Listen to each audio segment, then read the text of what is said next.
নমো ভগৱতে বাসুদেৱায়। নমস্কাৰ, মই আচাৰ্য বিনয় Kashyap, Prayag astrology solution আৰু ৰিচাৰ্চ চেণ্টাৰৰ পৰা আপোনালোকক স্বাগতম জনাইছোঁ। আজি আমি মেষ লগ্নত চন্দ্ৰ দেৱতাই লগ্নৰ পৰা 12 নম্বৰ ভাৱলৈকে ক'ত প্লেচ হ'লে কেনে ৰিজাল্ট দিব তাৰ ওপৰত আলোচনা কৰিম। আজি আমি মেষ লগ্নৰ বিষয়ে আলোচনা কৰিছোঁ। মেষ লগ্নত চন্দ্ৰ গোটেই এটা ভাৱত কেনে ৰিজাল্ট দিব তাৰ ওপৰত আলোচনা কৰি আছোঁ। চাওক, মেষ লগ্নতে যদি চন্দ্ৰ থাকে তেনেহ'লে মিত্ৰ ৰাশি মংগলৰ ঘৰত চন্দ্ৰ থাকিব আৰু চন্দ্ৰৰ সপ্তম দৃষ্টি শুক্ৰ ৰাশি তুলাত পৰিব, যিটো শুক্ৰৰ মূল ত্ৰিকোণ ৰাশি হয়। এতিয়া প্ৰভাৱ কেনে হ'ব, ঠিক আছে, কাৰণ কিয় আমি জানো যে দৃষ্টিও এষ্ট্ৰলজিত সমানে কাম কৰে। চন্দ্ৰৰ যিহেতু ডাইৰেক্ট দৃষ্টি তুলা ৰাশিত পৰিব আৰু চন্দ্ৰ নিজে মংগলৰ ৰাশিত মেষত আছে। চাওক, জাতক কি হ'ব যে ইয়াতে মানসিক শান্তি থাকিব। জাতকৰ যথেষ্টখিনি মানসিক শান্তি পাব, সুখ আৰু জাতকে স্ত্ৰী সুখো লাভ কৰিব, কাৰণ কিয় সপ্তম দৃষ্টি তুলাত থাকিব। আৰু ব্যৱসায়ত জাতকে সফলতা অৰ্জন কৰিবলৈ সক্ষম হ'ব আৰু ডে টু ডে লাইফত যদি কিবা বিজনেছ আদি কৰে তাতো জাতকে সফলতা লাভ কৰিব। আৰু স্বাস্থ্য জাতকৰ খুব ভাল হ'ব, উত্তম স্বাস্থ্য হ'ব আৰু দাম্পত্য সুখত জাতক সুখী হ'ব। চন্দ্ৰ দেৱতা যদি বৃষ ৰাশিত থাকে, বৃষ ৰাশিত চন্দ্ৰ দেৱতা উচ্চ হয় আৰু চন্দ্ৰৰ সপ্তম দৃষ্টি বৃশ্চিক ৰাশি নিজৰ মিত্ৰ ৰাশিত পৰিব। বৃশ্চিক ৰাশিৰ অধিপতি মংগল যিহেতু চন্দ্ৰৰ মিত্ৰ ৰাশিত পৰিব। আৰু ৰিজাল্ট আমি কেনে পাম? জাতক অত্যাধিক ধনী হ'ব আৰু অত্যাধিক ঐশ্বৰ্যৱান হ'ব তেনে জাতক, সুখী হয়, প্ৰতিভাৱান হয় তেনে জাতক, কিন্তু অকণমান ভাবুক হ'ব তেনে জাতক, ভাবুক হোৱা দেখা পোৱা যায়। আৰু মাতৃপক্ষৰ পৰা জাতকে সদায় ইয়াতে দুখ পাব। পৈতৃক সম্পত্তি পোৱাৰ ক্ষেত্ৰতো জাতকৰ ইয়াতে ফ্লাকচুৱেশ্যন থাকিব। স্বাস্থ্য জাতকৰ বৰ বেছি উন্নত নহয়, ভাল নহয় আৰু আয়ুসৰ ক্ষেত্ৰতো অলপ চিন্তনীয় বিষয় হৈ পৰে। চন্দ্ৰ দেৱতা যদি মিথুন ৰাশিত থাকে, ঠিক আছে, চন্দ্ৰ দেৱতা মিথুন ৰাশিত যদি থাকে তেনেহ'লে ইয়াতে কি হ'ব যে আৰু তেওঁৰ সপ্তম দৃষ্টি ধনু ৰাশিত পৰিব। ধনু ৰাশিত বৃহস্পতি ৰাশি হয় আৰু বৃহস্পতিৰ লগত চন্দ্ৰৰ মিত্ৰতা আছে। সপ্তম দৃষ্টি ধনু ৰাশিৰ ভাগ্যস্থানত পৰিব। ইয়াতে কি হ'ব? জাতক পৰাক্ৰমী হ'ব, সুখী হ'ব, কিন্তু জাতক ভাবুক হ'ব। ভূমি বাহন সম্পৰ্কত জাতকে সদায় এডভান্টেজ পাব আৰু জাতকে যথেষ্টখিনি সুখ অনুভৱ কৰিব। ভায়েক ভনীয়েকৰ পৰা তেওঁ সুখী হ'ব আৰু ধৰ্ম কৰ্ম আদিৰ ক্ষেত্ৰতো জাতকে সদায় আগৰণুৱা হ'ব। জাতক উদাৰ হ'ব, দানী হ'ব আৰু যশস্বী হয় তেনে জাতক। চতুৰ্থ ভাৱত যদি চন্দ্ৰ থাকে, চতুৰ্থ ভাৱটো হ'ল কৰ্কট ৰাশি। কৰ্কট ৰাশিত যদি চন্দ্ৰ থাকে তেনেহ'লে নিজৰ ৰাশিতে থাকিব, স্বৰাশিত থাকিব আৰু সপ্তম দৃষ্টি মকৰত পৰিব। আৰু মকৰ যিহেতু শনি দেৱতাৰ ৰাশি হয়, শত্ৰু ৰাশি হয়, চন্দ্ৰ শত্ৰু ৰাশিত দৃষ্টি পৰিব দশম ভাৱত। আমি ৰিজাল্ট কি আশা কৰিম যে জাতক ঘৰ বাৰী মাটি সম্পত্তিৰ ক্ষেত্ৰত জাতকে সদায় সুখ পাব, মন পচন্দৰ জীৱন হ'ব জাতকৰ। আৰু পিতাকৰ লগত কিন্তু মতৰ ভেদ থাকিব আৰু সন্মান জাতকে সন্মান পাবলগীয়া জেগাত তেওঁ সন্মান নাপায়। আৰু যিটো কীৰ্তিমান আছে জাতকৰ, কীৰ্তিমানতো জাতকে সদায় নিগেটিভ ৰিজাল্ট পাব আৰু চৰকাৰৰ পৰা যদি কিবা সন্মান পাব লগা থাকে তাতো জাতকে ডিছএডভান্টেজ পায়। সিংহ ৰাশিত যদি চন্দ্ৰ দেৱতা থাকে তেনেহ'লে কি হ'ব? নিজৰ মিত্ৰ ৰাশিত থাকিল। সিংহ ৰাশিত মিত্ৰ ৰাশিত থকাৰ কাৰণে আৰু তেওঁৰ সপ্তম দৃষ্টি পৰিব শনি দেৱতাৰ মূল ত্ৰিকোণ ৰাশি কুম্ভ ৰাশিত। ইয়াতে আমি ৰিজাল্ট কি আশা কৰিম যে জাতক যথেষ্টখিনি ধৈৰ্যৱান হ'ব, গম্ভীৰ হ'ব, শান্ত হ'ব, কিন্তু জাতক বহুত প্ৰভাৱশালী ব্যক্তি হয়, বিদ্বান হয় জাতক আৰু সন্তোষী হয় জাতক আৰু ধনী হ'ব।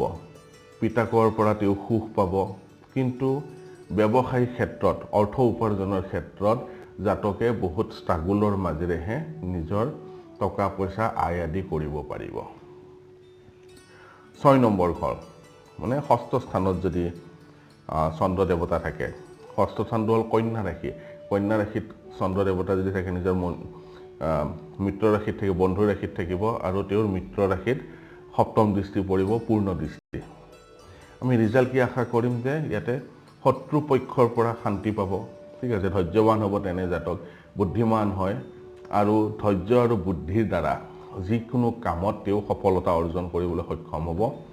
কিন্তু ঘৰুৱা অশান্তি থাকিব, কিন্তু যদি বাহিৰত ওলাই যায় তেওঁ কিন্তু বাহিৰৰ জাগাত তেওঁ যথেষ্টখিনি সন্মান লাভ কৰিবলৈ সক্ষম হয় আৰু বহুত লাভৱান হয়। আৰু বিদেশৰ লগত যদি সম্বন্ধ কৰে জাতকে যথেষ্টখিনি লাভৱান হোৱাও দেখা পোৱা যায়।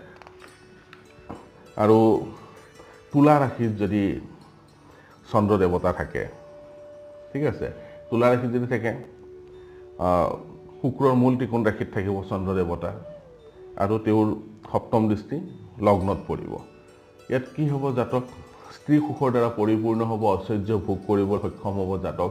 জাতক সৌন্দৰ্যৰ প্ৰতি অলপমান জাতকৰ আকৰ্ষণ থাকিব আৰু সম্পত্তি বৃদ্ধি হ'ব, জাতকৰ যশ সন্মান আদি বৃদ্ধি হ'ব। লগতে স্বাস্থ্যও জাতকৰ ভাল থাকিব, কাৰণ চন্দ্ৰ দৃষ্টি মিত্ৰ ৰাশিত পৰিব। অষ্টম ঘৰত যদি চন্দ্ৰ দেৱতা থাকে তেনেহ'লে মিত্ৰ মংগলৰ ৰাশিত থাকিল আৰু সপ্তম দৃষ্টি বৃষ ৰাশিত পৰিব, যিটো চন্দ্ৰৰ উচ্চ ৰাশি হয়।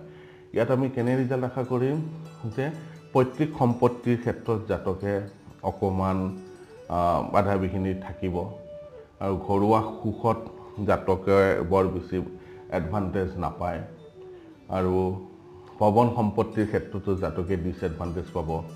মাতৃ সুখৰ পৰাও জাতক বঞ্চিত হোৱা দেখা পোৱা যায়। যদি নিজে চেষ্টা কৰে, নিজে কষ্ট কৰে, নিজে ষ্ট্ৰাগল কৰে তেনেহ'লে জাতকৰ নিৰন্তৰ ধন অহা দেখা পোৱা যায়। ধনু ৰাশিত যদি চন্দ্ৰ দেৱতা থাকে তেনেহ'লে কি হয়, নৱম ৰাশিত থাকিব। নৱম ঘৰটো ভাগ্য ঘৰ। ইয়াতে আৰু তাতো ধনু ৰাশিৰ অধিপতি বৃহস্পতি চন্দ্ৰ দেৱতা মিত্ৰ আৰু তেওঁৰ সপ্তম দৃষ্টি মিথুন ৰাশিত পৰিব, যিটো তৃতীয় ঘৰ।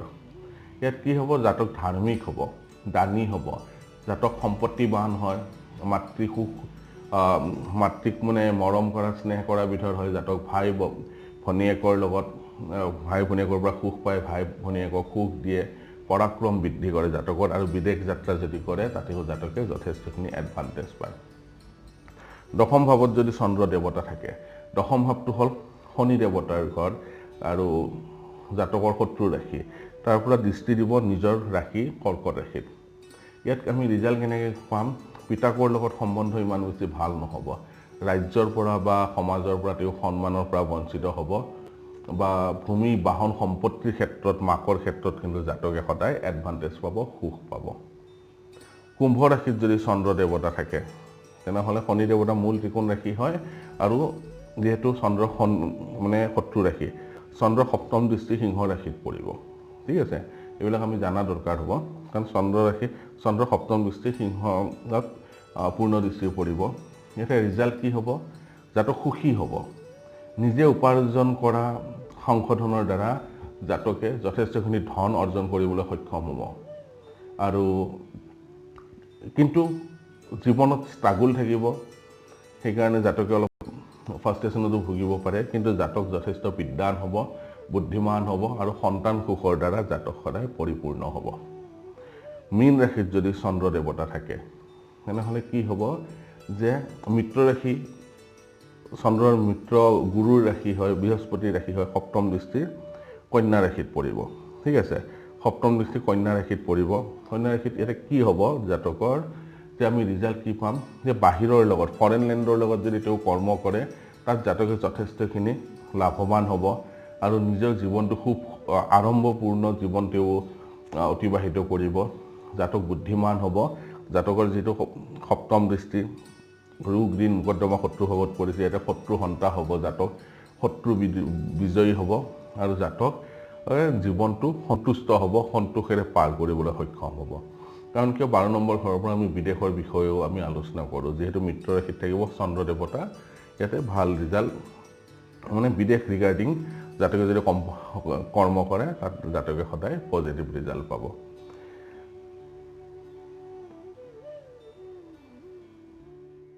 আজি আমি আলোচনা কৰিছিলোঁ যে চন্দ্ৰ দেৱতা মেষৰ পৰা আপ টু মীন ৰাশি পৰ্যন্ত যে মেষ লগ্নত কেনে ৰিজাল্ট দিয়ে।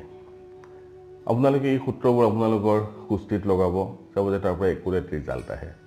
কাৰণ কিয় আমি সৰু সৰু বস্তুবিলাক কিয় জানা দৰকাৰ, কাৰণ কিয় এষ্ট্ৰলজি এটা বহল সাগৰ হয় এই বহল সাগৰত আমি সকলো বস্তু জানা দৰকাৰ যেতিয়া আমি চন্দ্ৰ কোনটো ৰাশিত ভাল ৰিজাল্ট দিব কোনটো ৰাশিত বেয়া ৰিজাল্ট দিব চন্দ্ৰ দৃষ্টি কি হয় চন্দ্ৰ থাকিলে কি ৰিজাল্ট দিয়ে সেই আটাইবোৰ দিশ জানা দৰকাৰ এনেকৈ আমি প্ৰত্যেকবোৰ যিবিলাক ভাৱ আছে সকলো ভাৱবিলাক আমি আলোচনা কৰিম মোৰ ভিডিঅ' যদি চাই ভাল লাগে তেনেহ'লে লাইক কৰিব শ্বেয়াৰ কৰিব আৰু ছাবস্ক্ৰাইব কৰিব নাপাহৰিব আপোনালোকে লাইক কৰিলে শ্বেয়াৰ কৰিলে ছাবস্ক্ৰাইব কৰিলে ময়ো অনুপ্ৰাণিত হওঁ যাতে আপোনালোকৰ ওচৰত যিমান পাৰে সৰল কৰি এষ্ট্ৰলজি আপোনালোকক জনাব পাৰোঁ ধন্যবাদ